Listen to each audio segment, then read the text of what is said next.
जिंदाबाद। मैं आदरणीय निवर्तमान राष्ट्रीय अध्यक्ष जगत प्रकाश नड्डा जी से अनुरोध करता हूं वो नितिन नवीन जी का हार्दिक अभिनंदन करें।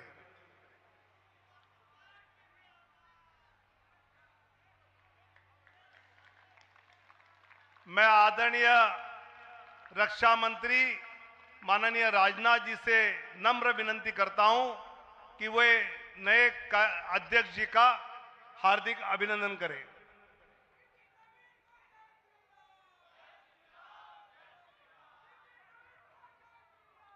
मैं आदरणीय गृह मंत्री माननीय अमित शाह जी से अनुरोध करता हूं कि वो अपने नए अध्यक्ष जी का हार्दिक अभिनंदन करें।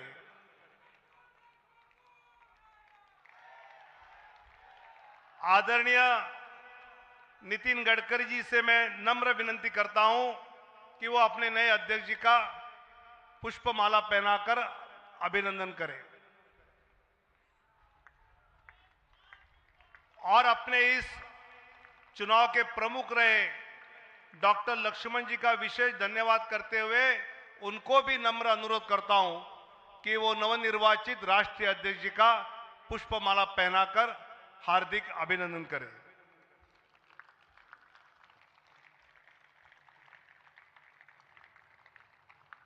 अपने निवर्तमान अध्यक्ष आदरणीय नड्डा जी का नाम सुनते ही अगर कोई शब्द ध्यान में आता है तो सेवा ही संगठन।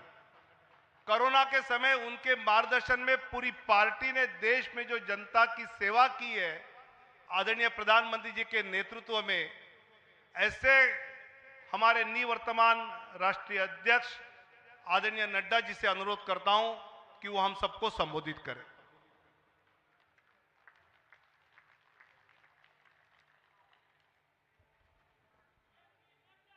भारत के यशस्वी प्रधानमंत्री सम्माननीय श्री नरेंद्र मोदी जी, हम सबके बीच में उपस्थित मंच पर सभी पूर्व राष्ट्रीय अध्यक्ष आदरणीय राजनाथ सिंह जी, श्री अमित भाई शाह जी, नितिन गडकरी जी, हमारे चुनाव अधिकारी के लक्ष्मण जी, यहां उपस्थित संसदीय बोर्ड के सभी सदस्यगण, केंद्रीय मंत्रीगण, हमारे यहां पर उपस्थित सभी प्रदेशों से हमारे मुख्यमंत्री और उप मुख्यमंत्रीगण, प्रदेश अध्यक्षगण, प्रभारी, सहप्रभारी और देश भर के कोने कोने से आए हुए भारतीय जनता पार्टी के वरिष्ठ पदाधिकारी, कार्यकर्ता बंधु और मीडिया के माध्यम से जुड़े हुए हमारे करोड़ों कार्यकर्ता बंधु, यह आज बहुत ही ऐतिहासिक अवसर है जब भारतीय जनता पार्टी जैसी दुनिया की सबसे बड़ी पार्टी के राष्ट्रीय अध्यक्ष के रूप में हमारे नौजवान, ऊर्जावान, प्रतिभावान राष्ट्रीय अध्यक्ष श्री नितिन नवीन जी आज ये पदभार संभाल रहे हैं। मैं अपनी ओर से और करोड़ों कार्यकर्ताओं की ओर से उनको बहुत बहुत शुभकामनाएं देता हूं और इस विश्वास के साथ कि यह महान पार्टी जिसे श्यामा प्रसाद मुखर्जी जी के नेतृत्व में भारतीय जनसंघ से वैचारिक पृष्ठभूमि में आगे बढ़ने का सौभाग्य मिला, दीनदयाल उपाध्याय जी का कठोर परिश्रम के माध्यम से पार्टी को देश भर में विकसित करने का सौभाग्य मिला और उसी को आगे बढ़ाते हुए अटल बिहारी वाजपेयी जी, अडवाणी जी, सुंदर सिंह भंडारी जी, कुशाभाऊ ठाकरे जी, ऐसे महान लोगों ने इस पार्टी को आगे बढ़ाने का काम किया है। ऐसी महान पार्टी के आप 12वें राष्ट्रीय अध्यक्ष के रूप में आपने जिम्मेवारी संभाली है। आपको बहुत बहुत बधाई और बहुत बहुत शुभकामनाएं। हम सब जानते हैं कि नितिन जी जो मूलतः कार्यकर्ता हैं, वैचारिक पृष्ठभूमि पर परिपक्व हैं और बहुत ही छोटी उम्र में 5 बार विधायक रह चुके हैं और वर्तमान में भी विधायक हैं। बिहार सरकार में कई बार मंत्री रहे हैं। हमारे राष्ट्रीय युवा मोर्चा के महासचिव के रूप में आपको सारे देश का भ्रमण करने का मौका मिला। आपने सारे देश को समझा। आप सिक्किम के भी प्रभारी रहे, आप छत्तीसगढ़ के भी प्रभारी रहे, जहां आपने सरकार को लाने में बहुत बड़ा योगदान किया। ऐसे हमारे नौजवान, ऊर्जावान और प्रतिभावान अध्यक्ष के रूप में आपने कार्यभार संभाला है। आपको बहुत बहुत बधाई, बहुत बहुत शुभकामनाएं। और इस विश्वास के साथ कि आप संगठनात्मक अनुभव के साथ साथ प्रशासनिक अनुभव भी रखते हैं, आप इस पार्टी को बहुत तीव्र गति से आदरणीय प्रधानमंत्री मोदी जी के नेतृत्व में इसको आगे ले जाएंगे। इस विश्वास के साथ आपको बहुत बहुत शुभकामनाएं। मैं आज के दिन हमारे आदरणीय प्रधानमंत्री जी को, हमारे संसदीय बोर्ड के सभी सदस्यों को, हमारे करोड़ों कार्यकर्ताओं को, सभी प्रदेश अध्यक्षों को मैं अपनी ओर से बहुत बहुत धन्यवाद देता हूं। मैं धन्यवाद इसलिए देता हूं कि आपने पार्टी को चलाने के लिए जिस ताकत के साथ पिछले वर्षों में मेरे साथ मिलकर काम किया और जो मुझे आपने ताकत दी और जमीनी स्तर पर सरकार के कार्यक्रमों को और पार्टी के कार्यक्रमों को जमीन पर उतारने में आपने जो सहयोग किया, इसके लिए आपको मैं बहुत बहुत धन्यवाद देता हूं। मैं विशेष करके प्रधानमंत्री मोदी जी को धन्यवाद देना चाहता हूं, जिन्होंने हर पल, हर मौके पर, हर छोटी और बड़ी बातों की बारीकियों को आपने संभाल करके पार्टी को दृष्टि देते हुए कार्य करने का जो सुअवसर दिया और जो आपने ताकत दी, उस कारण से हम इस कार्य को कर पाए। आप देश के प्रधान सेवक होने के बावजूद भी, अति व्यस्त रहने के बावजूद भी आपने पार्टी की छोटी छोटी बारीकियों पर ध्यान देकर के पार्टी को आगे बढ़ाने में पूरा योगदान जो दिया, उसके लिए मैं विशेष करके आपको धन्यवाद देना चाहता हूं। मित्रों, हमें यह ध्यान रखना चाहिए कि 2014 से आदरणीय प्रधानमंत्री मोदी जी के नेतृत्व में जो ये भारतीय जनता पार्टी का विजय यात्रा, विजय रथ चला है, वो बिना रुके हुए आगे बढ़ रहा है। इसका मूल कारण है कि आदरणीय प्रधानमंत्री मोदी जी के नेतृत्व को देश के मतदाताओं ने, देश के गांव, गरीब, वंचित, पीड़ित, शोषित, दलित समाज के सभी वर्गों ने इस बात को समझा है कि देश अगर आगे बढ़ रहा है और देश सुरक्षित तौर पर आगे बढ़ रहा है, तो वो आदरणीय प्रधानमंत्री मोदी जी के नेतृत्व में बढ़ रहा है। हमने देखा कि जब 2024 के लोकसभा चुनाव में जो हमारी आशा थी, उस आशा तक नतीजे नहीं आए। इस नतीजों ने न सिर्फ पार्टी बल्कि देश के जनमानस को हैरान किया।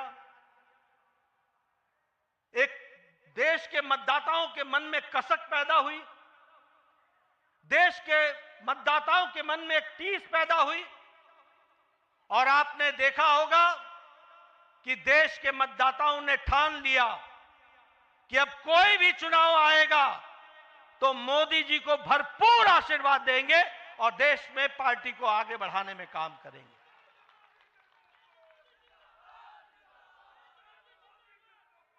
मुझे याद है 2024 के लोकसभा चुनाव के बाद विपक्ष के हौसले हरियाणा चुनाव में बुलंद थे। वो चुनाव के नतीजों के पहले ही मिठाइयां बांटने का इंतजाम कर रहे थे। उनको यह मालूम नहीं था कि देश की मतदाताओं ने और हरियाणा के मतदाताओं ने तय कर लिया है, जो कभी ओवर कॉन्फिडेंस के कारण थोड़ी मोड़ी छोटी मोटी त्रुटि रह गई थी, उसको बाकायदा सूद समेत वापस देंगे और वह हरियाणा के चुनाव में उन्होंने करके दिया है। हमने देखा महाराष्ट्र में रिकॉर्ड जीत आदरणीय मोदी जी के नेतृत्व में हम सबको मिली। हमने देखा हम यहां पर विजय उत्सव मनाते थे। विजय उत्सव में बार बार दिल्ली के कार्यकर्ता आते थे, लेकिन दिल्ली के कार्यकर्ता अपना दिल्ली का उत्सव नहीं मना पाते थे।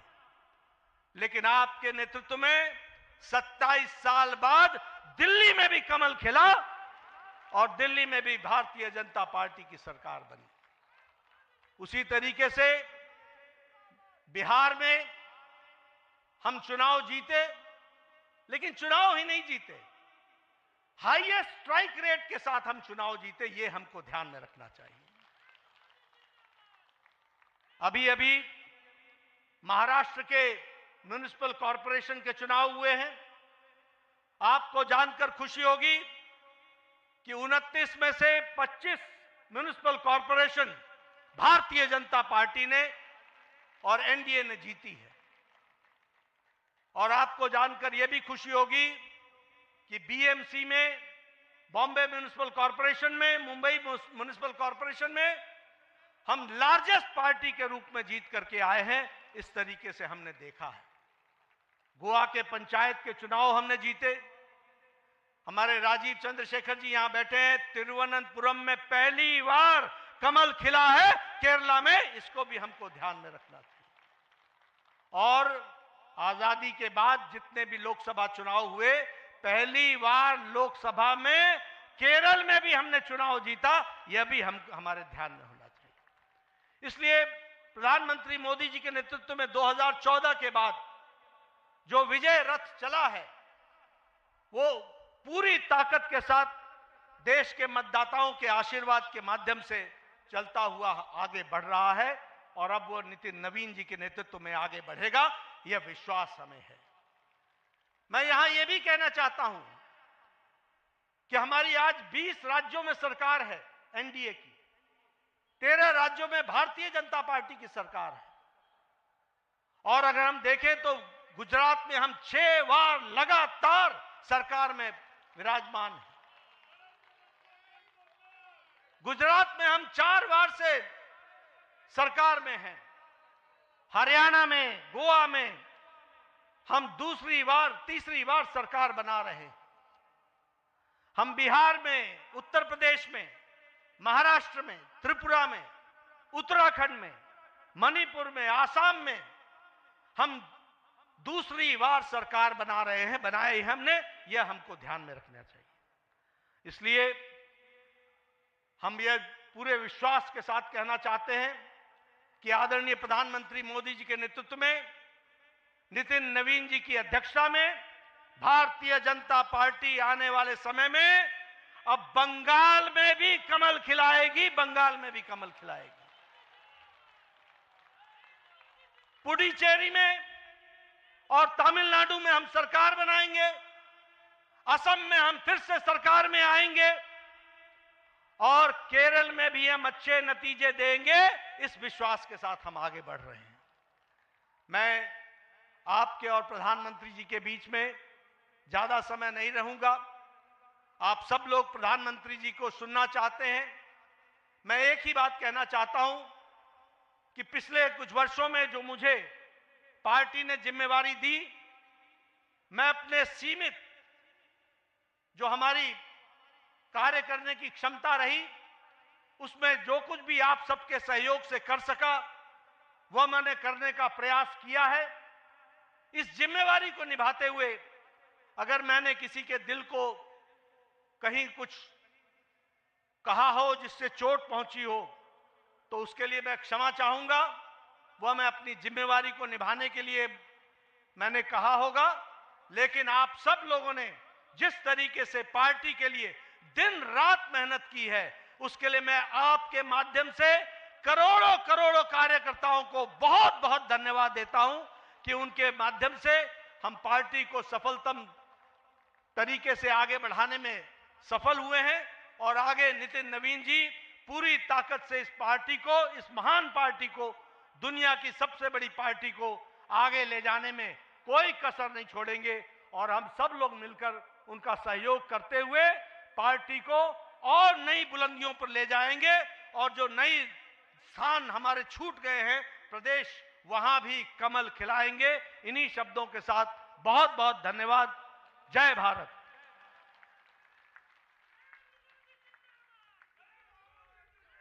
धन्यवाद नड्डा जी। भारत देश का नाम गौरव से विश्व में ऊंचे स्थान पर पहुंचाने वाले माननीय डॉक्टर श्यामा प्रसाद मुखर्जी का राष्ट्र प्रेम, आदरणीय दीनदयाल उपाध्याय जी का अंत्योदय और श्रद्धेय अटल बिहारी वाजपेयी जी जिनकी जन्म शताब्दी मना रहे हैं, उनका सुशासन की परंपरा को गौरव से आगे बढ़ाने वाले देश के लोकप्रिय प्रधानमंत्री आदरणीय नरेंद्र मोदी जी को मैं अनुरोध करता हूं कि हम सबको मार्गदर्शन करें। आदरणीय प्रधानमंत्री जी।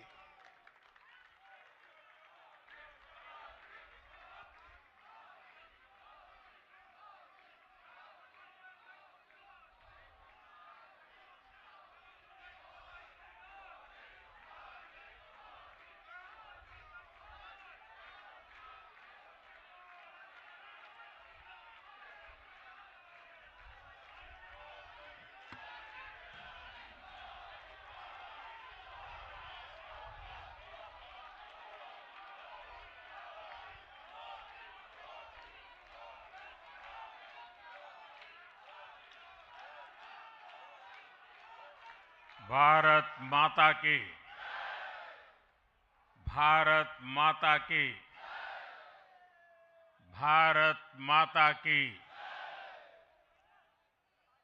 भारतीय जनता पार्टी के नवीन अध्यक्ष माननीय नितिन नवीन जी, हमारे पूर्व अध्यक्ष जेपी नड्डा जी, भाजपा परिवार के अन्य सभी वरिष्ठजन, देश भर से आए कार्यकर्ता साथी, देवी और सज्जनों, सर्वप्रथम माननीय नितिन नवीन जी को दुनिया के सबसे बड़े राजनीतिक दल का अध्यक्ष चुने जाने पर बहुत बहुत बधाई देता हूं, बहुत बहुत शुभकामनाएं देता हूं।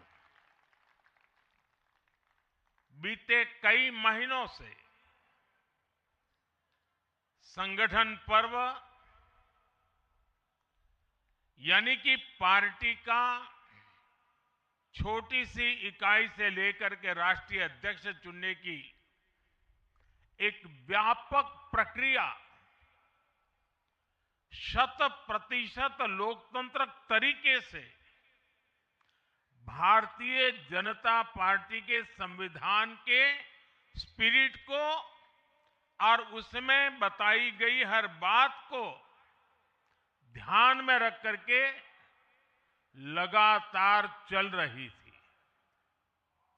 आज उसका विधि पूर्वक समापन हुआ है। संगठन पर्व का ये विशाल आयोजन भारतीय जनता पार्टी की लोकतांत्रिक आस्था, संगठनात्मक अनुशासन और कार्यकर्ता केंद्रित सोच का प्रतीक है। मैं देश भर के कार्यकर्ताओं का इस प्रक्रिया को सफल बनाने के लिए बहुत बहुत अभिनंदन करता हूं। साथियों, बीते 1-1.5 वर्षों में डॉक्टर श्यामा प्रसाद मुखर्जी की 125वीं जयंती का पर्व, अटल जी की 100वीं जन्म जयंती, राष्ट्रीय स्वयंसेवक संघ के 100 वर्ष, ऐसे महापर्व हम मनाते रहे हैं। ये वो प्रेरणाएं हैं जो देश के लिए जीने के हमारे संकल्प को और मजबूत करती है। हमारा नेतृत्व परंपरा से चलता है, अनुभव से समृद्ध होता है और जनसेवा, राष्ट्र सेवा के भाव से संगठन को आगे बढ़ाता है। साथियों, अटल जी, आडवाणी जी और मुरली मनोहर जोशी जी के नेतृत्व में बीजेपी ने शून्य से लेकर शिखर तक का सफर देखा है। इस सदी में वेंकैया नायडू जी और नितिन गडकरी जी सहित हमारे कई वरिष्ठ साथियों ने संगठन को विस्तार दिया है। राजनाथ जी के नेतृत्व में पहली बार बीजेपी ने अपने दम पर पूर्ण बहुमत हासिल किया। फिर अमित भाई के नेतृत्व में देश के अनेक राज्यों में भाजपा की सरकारें बनी। लगातार दूसरी बार केंद्र में बीजेपी की सरकार बनी। फिर जेपी नड्डा जी के नेतृत्व में भाजपा पंचायत से लेकर पार्लियामेंट तक और सशक्त हुई। केंद्र में लगातार तीसरी बार भाजपा एनडीए की सरकार बनी। मैं पूर्व के सभी अध्यक्षों का उनके अमूल्य योगदान के लिए देश के कोटि कोटि कार्यकर्ताओं की तरफ से और मेरी तरफ से बहुत बहुत अभिनंदन करता हूं। साथियों, आप जानते हैं आज भाजपा का जितना फोकस संगठन के विस्तार पर है, उतनी ही बड़ी प्राथमिकता कार्यकर्ता के निर्माण की भी है। भाजपा एक ऐसी पार्टी है जहां लोगों को लगता होगा कि नरेंद्र मोदी देश के प्रधानमंत्री है, तीसरी बार प्रधानमंत्री बने, 50 साल की छोटी आयु में मुख्यमंत्री बन गए, 25 साल से लगातार हेड ऑफ द गवर्नमेंट रहे हैं। ये सब अपनी जगह पे हैं, लेकिन इन सबसे भी बड़ी चीज मेरे जीवन में है, मैं भारतीय जनता पार्टी का कार्यकर्ता हूं, ये सबसे बड़ा गर्व है। और जब बात पार्टी के विषयों को आती है, तब माननीय नितिन नवीन जी, मैं एक कार्यकर्ता हूं, वे मेरे बॉस हैं।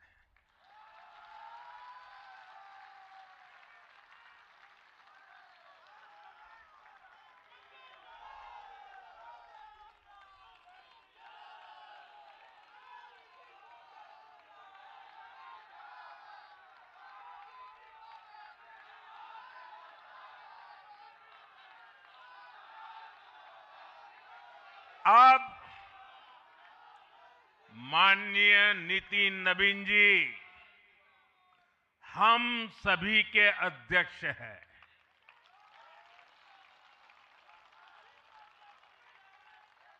और उनका दायित्व सिर्फ भाजपा को भी संभालना इतना नहीं है, एनडीए के सब साथियों के बीच भी उन्होंने तालमेल का बहुत बड़ा दायित्व भी देखना होता है। साथियों, माननीय नितिन जी के संपर्क में जो भी आया है, वो उनकी सरलता और सहजता की चर्चा जरूर करता है। बीजेपी युवा मोर्चा का दायित्व हो,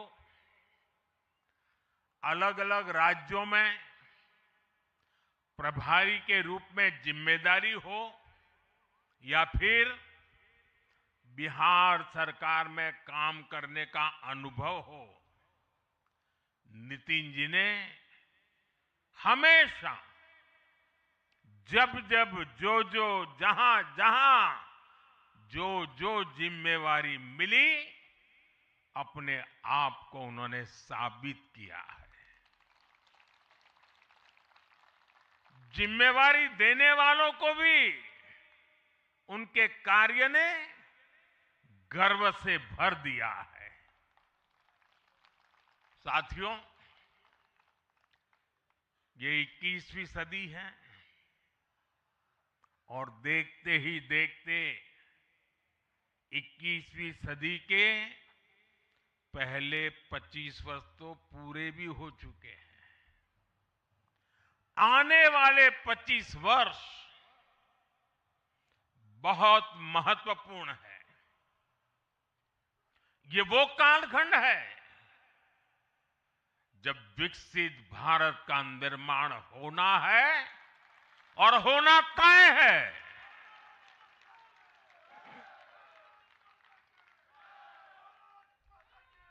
इस महत्वपूर्ण कालखंड की शुरुआत में हमारे माननीय नितिन नवीन जी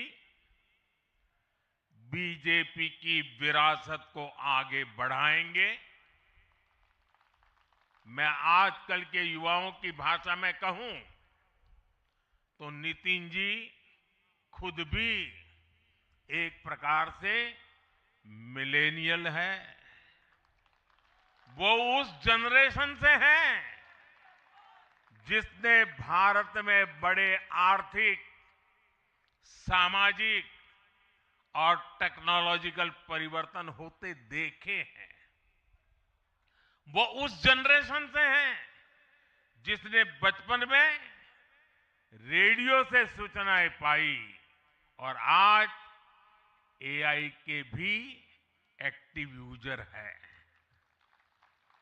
नितिन जी के पास युवा ऊर्जा भी है और संगठन में कार्य का लंबा अनुभव भी है। ये हमारे दल के हर कार्यकर्ता के लिए बहुत उपयोगी होगा। साथियों, इस वर्ष जनसंघ की स्थापना को 75 वर्ष हो रहे हैं और मैं आज इन 75 वर्ष लगातार लक्षावधि कार्यकर्ताओं ने अनेक परिवारों ने, अनेक पीढ़ियों ने जो त्याग, तपस्या और बलिदान दिए हैं, मैं उनको आदरपूर्वक नमन करता हूं। जनसंघ रूपी वटवृक्ष से ही भाजपा का जन्म हुआ और भाजपा दुनिया के सबसे बड़ा राजनीतिक दल बन चुकी है। और ये सिर्फ भाजपा के कार्यकर्ताओं के लिए गौरव का विषय है, इतना नहीं है। देश के राजनीतिक समीक्षकों को दुनिया को ये बात बतानी चाहिए कि भारत एक ऐसा देश है जिसकी रगों में इसकी मजबूती से लोकतंत्र चल रहा है, कि जहां दुनिया की सबसे बड़ी पॉलिटिकल पार्टी है। साथियों, बीजेपी एक संस्कार है, बीजेपी एक परिवार है। हमारे यहां मेंबरशिप से भी ज्यादा रिलेशनशिप होती है।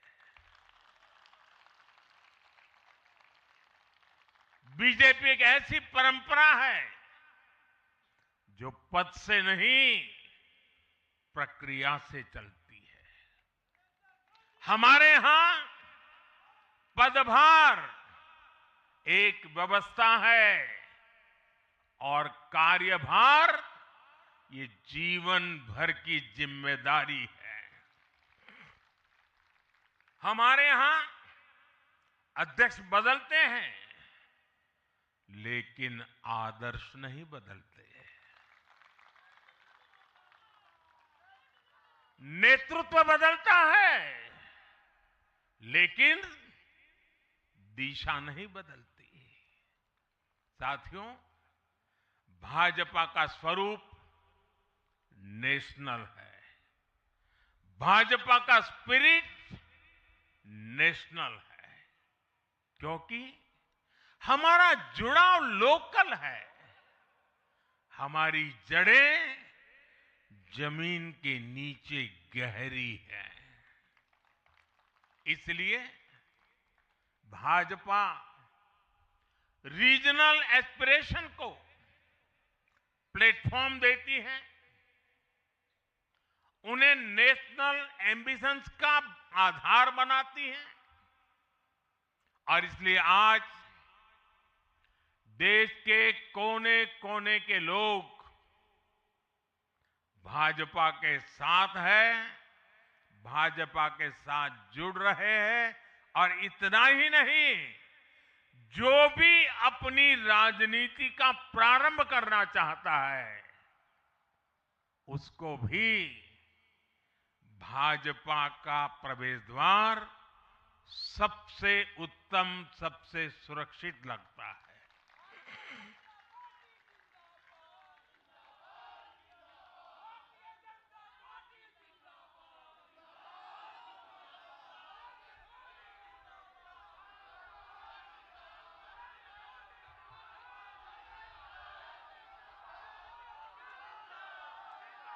साथियों,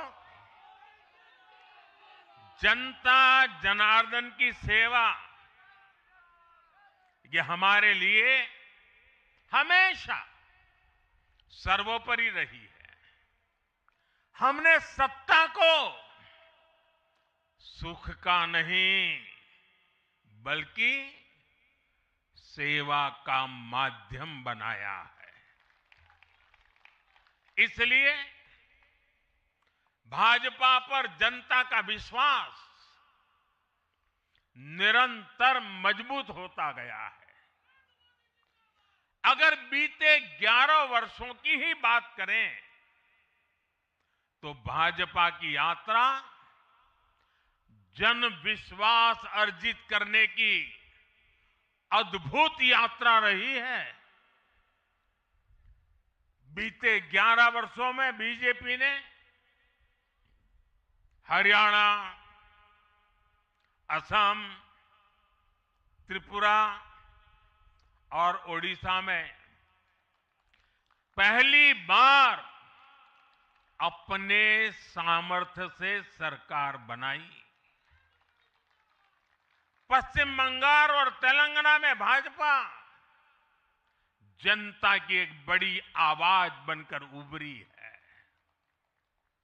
अक्सर होता यह है कि लंबे कार्यकाल के बाद सरकारों के लिए टिके रहना मुश्किल होता है, लेकिन बीजेपी ने इस ट्रेंड को भी तोड़ दिया है।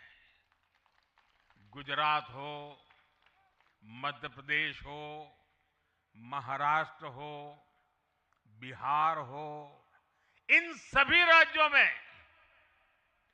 कई कार्यकाल के बावजूद बीजेपी पहले से भी बड़े जनादेश के साथ सरकार में लौटी है। साथियों, बीते 1.5-2 वर्षों में तो भाजपा पर जनता का भरोसा और मजबूत हुआ है। विधानसभा हो या स्थानीय निकाय, बीजेपी की स्ट्राइक रेट अभूतपूर्व रही है। इस दौरान देश में 6 राज्यों में विधानसभा चुनाव हुए हैं। इनमें से 4 चुनाव बीजेपी एनडीए ने जीते हैं। साथियों, आज भाजपा सिर्फ संसद और विधानसभा की नहीं, बल्कि नगर पालिकाओं और नगर निगमों में भी पहली पसंद है। और इसका ताजा उदाहरण अभी हमारा महाराष्ट्र है। हाल में जो मेयर और पार्षदों के चुनाव परिणाम सामने आए, अभूतपूर्व है। बीजेपी महाराष्ट्र के स्थानीय निकायों में नंबर 1 पार्टी बनी है। कुल 29 में से 25 बड़े शहरों की जनता ने बीजेपी एनडीए को चुना है। कुल जितने पार्षद जीते हैं, उनमें से 50% बीजेपी के हैं। ऐसे ही केरला में भी आज बीजेपी के करीब 100 पार्षद हैं। केरला की राजधानी तिरुअनंतपुरम की जनता ने मेयर चुनाव में 45 साल बाद लेफ्ट से सत्ता छीनी और भाजपा पर भरोसा किया। मुझे पूरा विश्वास है कि आने वाले विधानसभा चुनावों में भी लोग केरला में बीजेपी को अवसर जरूर देंगे। साथियों, बीजेपी निरंतर जीत रही है, उसका विस्तार हो रहा है। ये निश्चित तौर पर हम सभी के लिए गर्व का विषय है, लेकिन हम ये सभी के लिए बहुत बड़े दायित्व का बोध भी है और दायित्व बोध का समय भी है। कभी भाजपा ने पार्टी विद अ डिफरेंस के रूप में अपनी यात्रा शुरू की थी। आज बीजेपी पार्टी ऑफ गवर्नेंस भी है। देश ने के आजादी के बाद शासन के अलग अलग मॉडल देखे हैं। कांग्रेस के परिवारवाद का मॉडल, लेफ्ट का मॉडल, क्षेत्रीय दलों का मॉडल, अस्थिर सरकारों का दौर, ये सब मॉडल देख चुका है। लेकिन आज देश स्थिरता, सुशासन और संवेदनशीलता वाला भाजपा का विकास मॉडल देख रहा है। साथियों, ये भाजपा ही है जिसने सामाजिक न्याय के नारे को सच्चे स्वरूप में जमीन पर उतारा है। हमने गरीब कल्याण की योजनाओं को सरकारी फाइलों से निकालकर गरीब के घर तक पहुंचाया है। साथियों, मैं आपको कुछ उदाहरण देता हूं।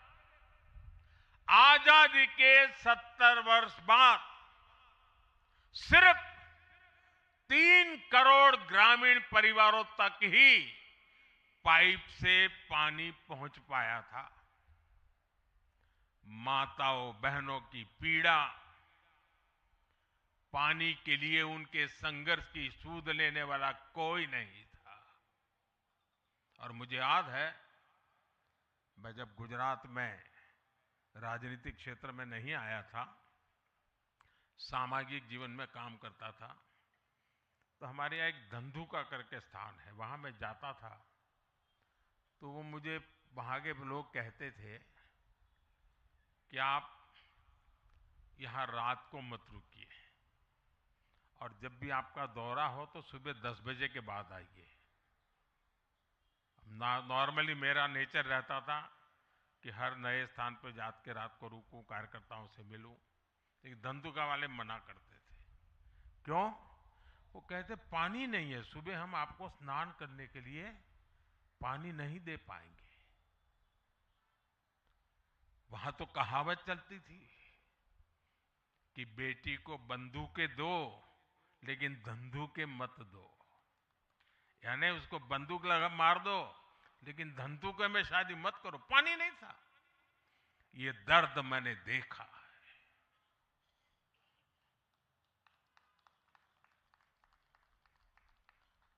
मैं धरती की सच्चाई से जुड़ा था। माताओं बहनों की पीड़ा अपनी आंखों के सामने देखी थी और तब हम जल जीवन मिशन लेकर आए और सिर्फ 5-6 साल में 12 करोड़ से ज्यादा परिवारों को नल से जल की सुविधा से जोड़ा।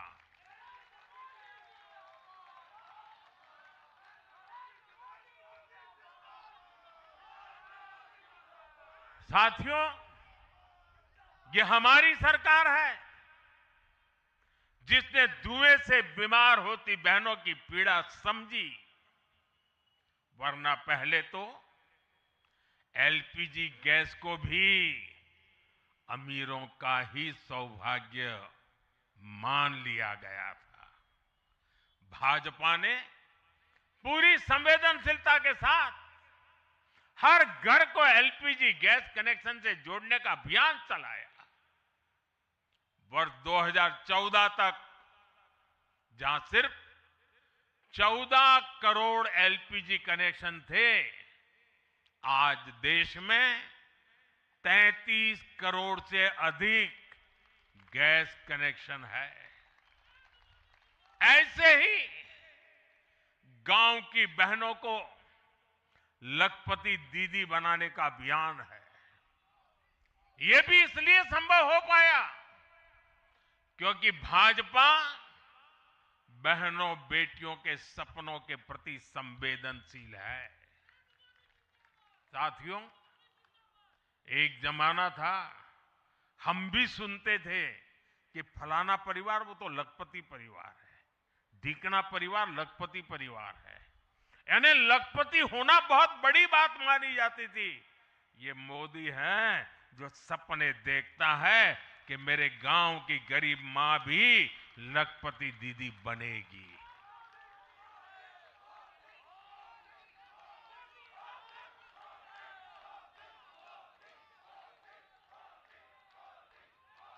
साथियों, दशकों तक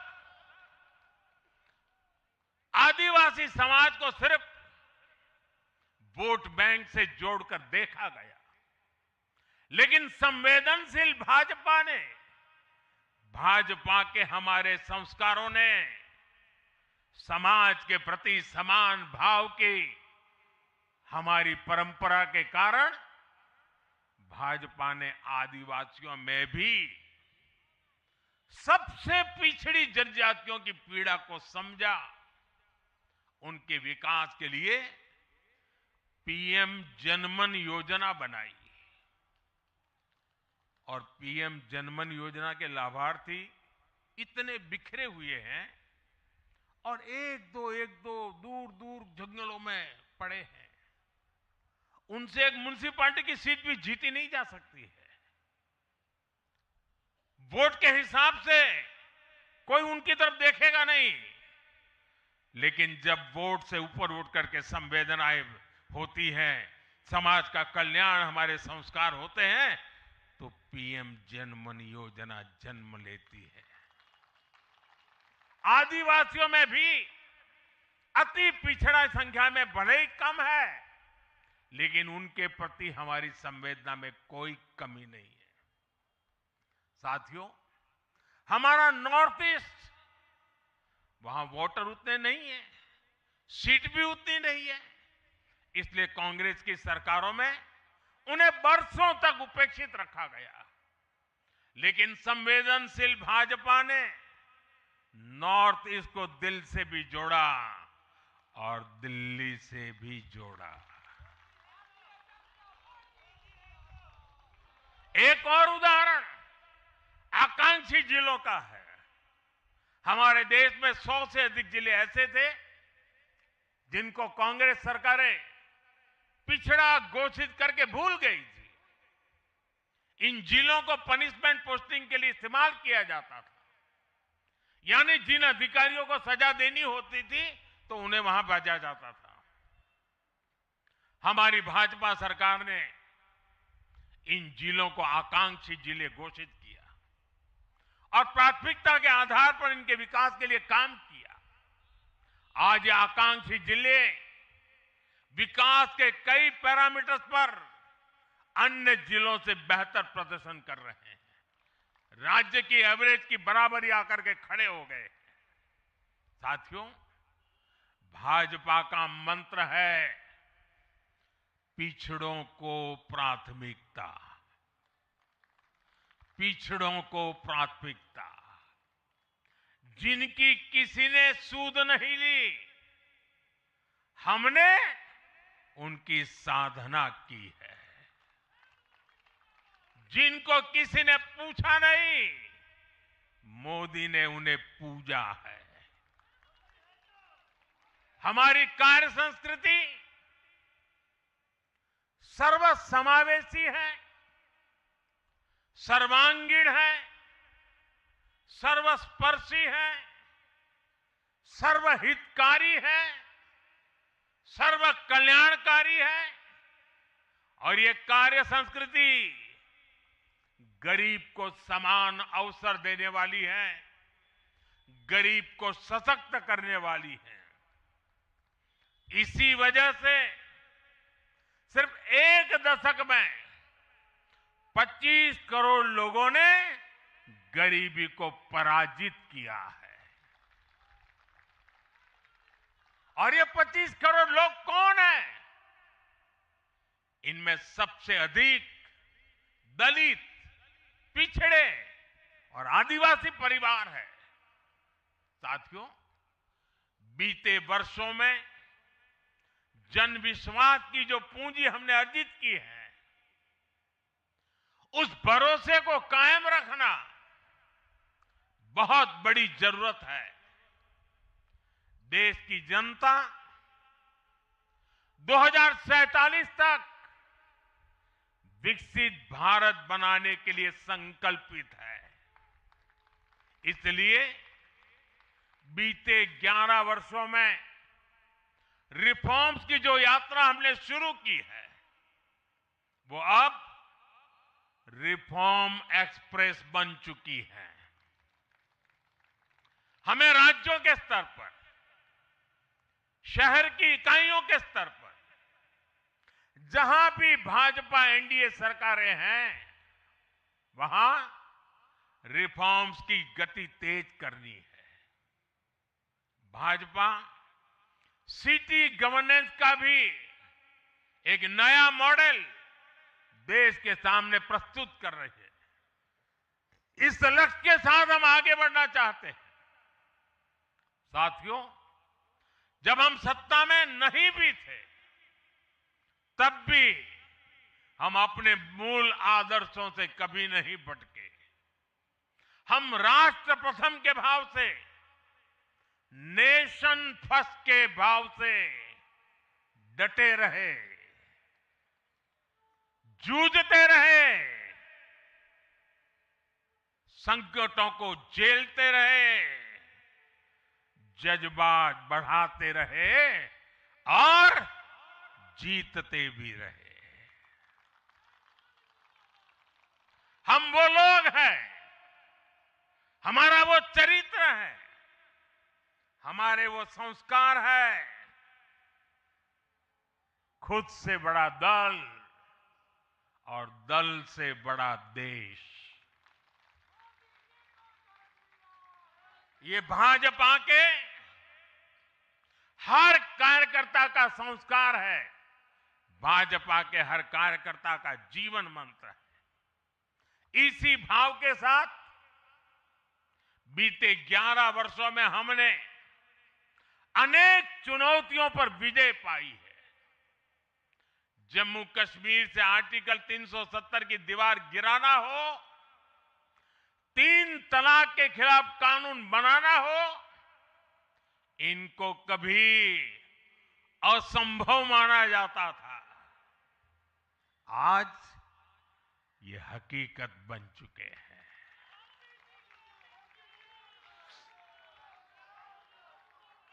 आज देश में माओवादी आतंक भी अपनी अंतिम सांसें गिन रहा है। साथियों, आगे भी हमें हर चुनौती का पूरे सामर्थ्य से सामना करना है। आज देश के सामने एक बहुत बड़ी चुनौती घुसपैठियों की है, आबादी के असंतुलन की है। दुनिया के धनवान देश, समर्थ देश, वे भी अपने देश में जो घुसपैठिए हैं उनकी जांच पड़ताल कर रहे हैं और उनको पकड़ पकड़ करके निकाल रहे हैं, और दुनिया उनको पूछती नहीं है कि तुम घुसपैठियों को क्यों निकाल रहे हो। तुम तो लोकतंत्र का झंडा लेकर के घूम रहे थे, तुम तो पूरे दुनिया के नवाब बन के बैठे थे, क्यों निकाल रहे हो। दुनिया में कोई अपने देश में घुसपैठियों को स्वीकार नहीं करता। भारत भी घुसपैठियों को अपने गरीबों, हमारे नौजवानों के हक कभी भी लूटने नहीं दे सकता। घुसपैठिए देश की सुरक्षा के लिए बहुत बड़ा खतरा है। उनकी पहचान करके उन्हें वापस उनके देश भेजना बहुत आवश्यक है। इसके अलावा ऐसे राजनीतिक दल जो वोट बैंक की राजनीति में घुसपैठियों को बचा रहे हैं या उन्हें कवर दे रहे हैं, उन्हें हमें पूरी शक्ति से जनता के सामने बेनकाब करना ही होगा, उनको एक्सपोज करना ही होगा। साथियों, एक और बड़ी चुनौती अर्बन नक्सल की भी है। अर्बन नक्सल का दायरा इंटरनेशनल हो रहा है और यहां अर्बन नक्सल की बड़ी चतुराई होती है। ये यहां मीडिया वाले इतने बैठे हैं ना, अगर साल में एकाध बार भी अगर मोदी की किसी अच्छी चीज को उन्होंने ट्वीट कर दिया या टीवी पे बोल दिया या अखबार में लिख दिया, तो उस पत्रकारी तो ऐसी फजेत कर देते, उसके पीछे ऐसे पड़ जाते हैं, उसको अछूत बना देते हैं, भविष्य में वो कभी बोल ना सके ऐसा कर देते हैं। ये अर्बन नक्सल की स्टाइल है। हमको भी सालों तक ऐसा अछूत बना के रख दिया पूरे देश में भाजपा को। अब देश समझ गया है अर्बन नक्सलों के कारनामे।